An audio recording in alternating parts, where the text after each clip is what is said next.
ஆலினால் Azhaguraja side dish கேள்விப்பட்டிருக்கீங்களா? அதாங்க நம்ம ஊறுகாயை தான் சொல்றேன். ட்ரெண்டிங்கான குண்டூர் ஸ்டைல்ல பச்சை மிளகாயை வச்சு ஒரு டேஸ்டான ஊறுகாயை எப்படி பண்றதுன்னு பார்க்கலாமா?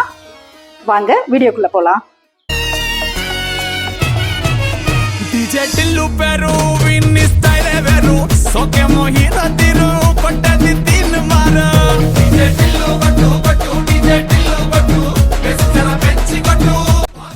ட்ரெண்டிங்கான குண்டூர் பச்சை மிளகாய் ஊறுகாய் ரெடி ஆயிடுச்சு. இது தயிர் சாதம், சாம்பார் சாதம், கஞ்சி சாதத்தோட சேர்த்து சாப்பிட்றதுக்கு அருமையாக இருக்கும். இந்த பிக்கில் நீங்கள் ஒரு முறை செஞ்சிட்டிங்கன்னா ரூம் டெம்பரேச்சரில் ஒரு வாரமும், ஃப்ரிட்ஜில்னா 1 month கூட நீங்கள் ஸ்டோர் பண்ணி வச்சுட்டு யூஸ் பண்ணலாம்.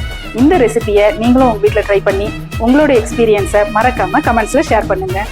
நாளைக்கு புது வீடியோ புது ரெசிபியோடு உங்களை சந்திக்கும் வரை டாடா, பை பாய்.